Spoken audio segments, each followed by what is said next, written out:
എത്ര ദിവസം കഴിഞ്ഞിട്ട് മാധുന് വരണ്ടേ?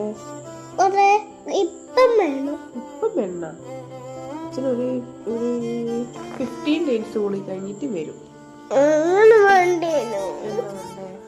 എനിക്ക് ഞാൻ സ്കൂളിൽ പോയി വരുമ്പത്തേക്ക് അച്ഛൻ വേണോ? അച്ഛനെ മിസ് ചെയ്യണ്ട.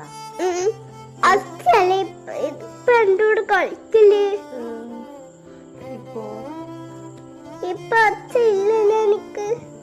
അച്ഛനുണ്ടല്ലോ, അച്ഛൻ ഡ്യൂട്ടി ആയോണ്ട് ജമ്മുവിൽ പോയതല്ലേ. അച്ഛൻ പട്ടാളാവണ്ട പോലീസ് ആയി മതിയോ?